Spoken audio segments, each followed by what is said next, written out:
Welcome back to my channel.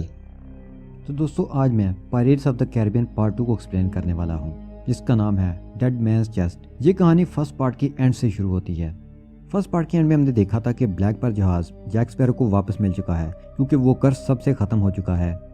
Start में हमें दिखाया जाता है कि विल और एलिजाबेथ की शादी हो रही है, तो तभी वहाँ ईस्ट इंडिया कंपनी का चेयरमैन लॉर्ड कटलर आ जाता है। वो विल और एलिजाबेथ को गिरफ्तार कर लेता है क्योंकि उन्होंने कैप्टन जैक स्पैरो को भागने में मदद की थी। वो उन्हें इसी गुनाह के लिए सजाए मौत सुनाता है। उसके साथ ही जेम्स अपनी जॉब छोड़कर जैक को पकड़ने के लिए निकल चुका है। Next day Lord Cutler will को बुलाता है और उसे डील करता है कि अगर तुम अपनी और एलिजाबेथ की जान बचाना चाहते हो तो मुझे वो कंपास ला कर दो जो जैक स्पैरो के पास है। हमने फर्स्ट पार्ट में भी देखा था कि कैप्टन जैक स्पैरो उस कंपास का इस्तेमाल कर रहा है और उसी की मदद से वो खजाने वाली गार का पता लगाता है। और ये कंपास जैक स्पैरो के लिए बहुत ही अहम है और बाकी लोगों के लिए भी। वो समझते हैं कि कैप्टन जैक स्पैरो उसकी मदद से किसी खजाने की तरफ जा रहा है, तो विल उसकी बात मान जाता है और जैक स्पैरो को ढूंढने के लिए निकल जाता है। फिर हम जैक को ब्लैक पर्ल जहाज पर देखते हैं। वो किसी अनजान जजीरे से कपड़े का टुकड़ा लाया है। उस कपड़े पर चाबी का निशान है। वो अपने साथियों को बताता है कि ये चाबी किसी खास संदूक की है, हमें उस संदूक को ढूंढना चाहिए, शायद उसी संदूक में कुछ बहुत कीमती चीज हो। वो अपने साथियों को बेवकूफ बना रहा है, उसे चाबी और संदूक के बारे में सब पता है। नेक्स्ट सीन में हम देखते हैं कि जैक रात के टाइम कंपास लेकर बैठा है, लेकिन कंपास ठीक से काम नहीं कर रहा, तो वो जहाज के निचले हिस्से में जाता है जहां विल के फादर बूटस्ट्रैप हैं। वो जैक को कहते हैं कि 13 साल पहले जब ब्लैक पर समुद्र की गहराई में डूब गया था तो समुद्र के मॉन्स्टर डेविड जोन्स से तुमने डील की थी कि अगर जहाज सही सलामत समुद्र के ऊपर आ गया तो तुम 13 साल बाद उसकी गुलामी करोगे। तो अब 13 साल पूरे हो चुके हैं, तुम्हें डेविड जोन्स की गुलामी करनी होगी। मैं भी उसी के लिए काम करता हूँ। वो जैक का हाथ पकड़ता है तो उसके हाथ पर एक निशान बन जाता है, जिसे देखकर जैक हैरान हो जाता है। यानी अब जैक कहीं भी होगा डेविड जोन्स उसकी लोकेशन का पता लगा लेगा। अगर जैक ने डेविड जोन्स की गुलामी ना की तो वो समुद्र के सबसे बड़े मॉन्स्टर क्रैकन को उसके पीछे लगा देगा जो उसे गर्क कर देगा। जैक डर जाता है। वो अपने साथियों को कहता है कि यहाँ से कहीं दूर ले चलो। बारबोसा का बंदर जो आज भी ब्लैक पर जहाज पर है, वो जैक की हेड उतार कर समुद्र में फेंक देता है। ये हेड समुद्र में दूसरे जहाजियों को मिलती है। एक आदमी उसे पहन लेता है, तो तभी वहाँ डेविड जोन्स का मॉन्स्टर क्रैकन आता है और जहाज को निकल जाता है। दूसरी तरफ पोर्ट रॉयल पर एलिजाबेथ के फादर भागने में उसकी मदद करते हैं। विल एक जजीरे में पहुंच जाता है तो वहाँ के कबीले के लोग उसे पकड़ लेते हैं। जब वो विल को आगे लेकर जाते हैं तो वो देखता है कि उनका सरदार जैक है। वो कहता है कि जैक मुझे कंपास दे दो, मैंने और एलिजाबेथ ने भागने में तुम्हारी मदद की थी। फिर जैक कुछ कहता है और वो लोग पिंजरे में बाकी शिप के साथियों के साथ उसे बंद कर देते हैं।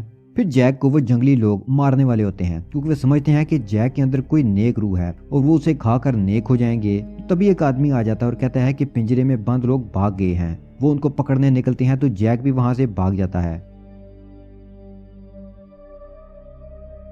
वो सारे किसी तरह से जान बचाकर ब्लैक पर जहाज पर पहुंच जाते हैं। जैक विल को बताता है कि लॉर्ड कटलर को ये कंपास नहीं बल्कि एक संदूक चाहिए जिसमें कुछ खास है और हमें उस संदूक की चाबी ढूंढनी होगी। हमें ये कंपास लेकर टिया क्लैमा के पास जाना होगा। वो एक जादूगरनी है और उसने ये कंपास बनाया था। इंसान के दिल में जो भी चीज हासिल करने की ख्वाहिश हो, ये कंपास उसे उस तरफ की डायरेक्शन शो करता है। टिया डेल्मा उन्हें बताती है कि ये तुम लोग जिस संदूक को ढूंढ रहे हो उसके अंदर डेविड जोन्स का दिल है। वो जैक को एक जार भी देती है। टिया डेल्मा उन्हें डच मैन जहाज की लोकेशन भी बताती है जिसके अंदर डेविड जोन्स है। उस संदूक की चाबी डेविड जोन्स के गले में है। वो ब्लैक पर जहाज से डच मैन जहाज तक पहुंच जाते हैं जो दूर से टूटा हुआ नजर आता है। विल कहता है कि मैं जहाज के अंदर जाकर चाबी ले आऊंगा। जैक उसे कहता है कि अगर तुम पकड़े गए तो कहना कि जैक ने अपना कर्ज अदा करने के लिए भेजा है। जैसे ही विल जहाज के अंदर जाता है तो समुद्र से असली डच मैन जहाज बाहर आता है। जहाज में बहुत अजीब क्रिएचर्स हैं। वो विल को पकड़ लेते हैं। विल को डेविड जोन्स के पास ले जाते हैं। डेविड जोन्स अजीब क्रिएचर है जो इंसानों की तरह बात करता है। विल कहता है कि मुझे जैक ने अपना कर्ज उतारने के लिए भेजा है। तो अपनी दूरबीन से जैक को देखता है जो ब्लैक पर जहाज पर है। अगले ही पल वो अपनी पावर से उसी जहाज पर होता है। वो जैक को कहता है कि वादे के मुताबिक तुम मेरे लिए काम करो। जैक कहता है कि मेरी कीमत बहुत ज्यादा है। डेविड जोन्स कहता है कि तुम मुझे 100 लोग दो फिर तुम आजाद हो। एक विल तुमने दिया है, बाकी 99 लोग भी दो। वो उसका हाथ पकड़ता है तो जैक के हाथ से वो माँ खत्म हो जाता है। जैक एक जजीरे पर जाता है और लोगों को बेवकूफ बनाकर कायल करने की कोशिश करता है, लेकिन वो सिर्फ 4 लोगों को ही मादा कर पाता है। यहाँ पर उसे जेम्स नजर आता है। वो उस पर गन तान लेता है क्योंकि वो उसे ढूंढने निकला था। जैक के आदमी उसे बचा लेते हैं। फिर एलिजाबेथ उसे मिलती है। उसने अपना गेटअप चेंज किया होता है। वो कहती है कि बताओ विल कहाँ है। वो तुम्हें ढूंढने निकला था। वो कहता है कि विल डेवी जोन्स के जहाज पर है, तुम उसे बचा सकती हो डेवी जोन्स को मारकर। उससे पहले तुम्हें एक संदूक ढूंढना होगा जिसमें डेवी जोन्स का दिल है। वो कंपास एलिजाबेथ को देता है क्योंकि उसके दिल में विल को ढूंढने की ख्वाहिश बहुत ज्यादा है, तो वो उसे ठीक डायरेक्शन बताएगा। वो कंपास उसे दुरुस्त डायरेक्शन बताता है। फिर जैक, एलिजाबेथ, जेम्स और बाकी साथी आगे के सफर के लिए निकलते हैं। डेवी जोन्स के जहाज पर विल अपने फादर से मिलता है। वो उन्हें बताता है कि डेवी जोन्स का दिल एक संदूक में है, लेकिन उसके फादर को कुछ पता नहीं होता। तो तभी वहाँ एक स्ट्रेंज फिगर रूनुमा होता है और उन्हें बताता है कि इस संदूक की चाबी डेवी जोन्स के गले में है।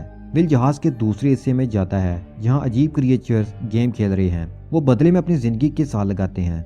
विल कहता है कि मैं भी गेम खेलूंगा, ये खेल डेवी जोन्स के खिलाफ होगा। तो डेवी जोन्स वहाँ आ जाता है। विल कहता है कि मैं अपनी सारी जिंदगी लगाऊंगा, तो बदले में तुम्हें वो चाबी लगानी होगी जो तुम्हारे गले में है। वो चाबी बदले में लगा देता है। अब गेम शुरू होता है।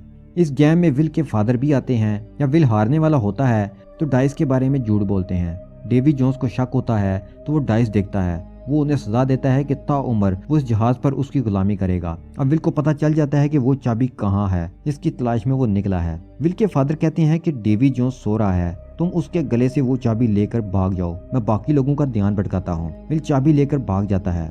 नेक्स्ट डे वो देखता है कि उसके गले में चाबी नहीं है, बल्कि कपड़े के एक टुकड़े पर चाबी का निशान है। वो बाकी लोगों को कहता है कि तुम्हें जल्दी से इस जजीरे पर जाना होगा जहाँ संदूक के अंदर मेरा दिल है। विल उस जजीरे पर पहुंच जाता है। वहाँ ऑलरेडी जेम्स, जैक और एलिजाबेथ हैं। वो संदूक को मिट्टी खोदकर बाहर निकालते हैं। अब इन तीनों के दरमियान संदूक के लिए बहस होती है। जेम्स को संदूक चाहिए अपनी जान बहाल करवाने के लिए। जैक को संदूक चाहिए ताकि वो दिल डेवी जोन्स को दे और बदले में समुद्र में आजाद जिंदगी गुजारे। विल को इसलिए दिल चाहिए ताकि वो अपने फादर को आजाद करवा सके। इन तीनों के दरमियान फाइट शुरू हो जाती है और लड़ते लड़ते चर्च में पहुंच जाते हैं। घंटी बजती है और डेवी जोन्स के आदमी वहां आ जाते हैं, लेकिन एलिजाबेथ और उसके साथी संदूक को लेकर वहां से भाग जाते हैं। भागते हुए संदूक एक दरख्त से टकराता है तो उधर डेवी जोन्स का आदमी आता है और संदूक लेकर चला जाता है। जैक उसे देख लेता है। वो उसे नारियल मारता है और बाग से डेवी जोन्स का दिल लेकर जार में डाल देता है। डेवी जोन्स का आदमी ये सब देख रहा होता है। वो जैक पर अटैक करता है। डेवी जोन्स के गुलाम आते हैं और उन्हें घेर लेते हैं। जेम्स कहता है कि जब तक ये चेस्ट हमारे पास है ये हमारा पीछा नहीं छोड़ेंगे। वो संदूक लेकर भाग जाता है। थोड़ी देर बाद पकड़ा जाता है। डेवी जोन्स के आदमी समझते हैं कि बॉक्स में दिल है। वो बॉक्स लेकर चले जाते हैं। ब्लैक पर जहाज पर एलिजाबेथ, विल, जैक और उसके साथी हैं। तो तभी वहाँ डेवी जोन्स का डचमैन जहाज बाहर आता है। ब्लैक पर से अटैच करते हैं, लेकिन ये तेज रफ्तार जहाज है।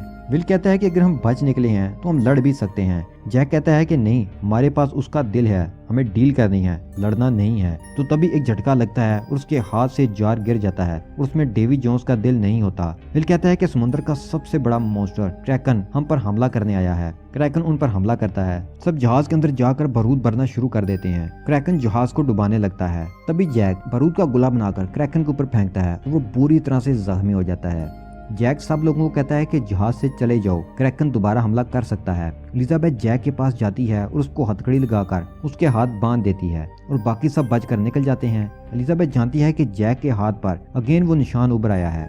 क्रैकन हमला करता है और जैक जोर से तलवार उसके मुंह के अंदर मारता है।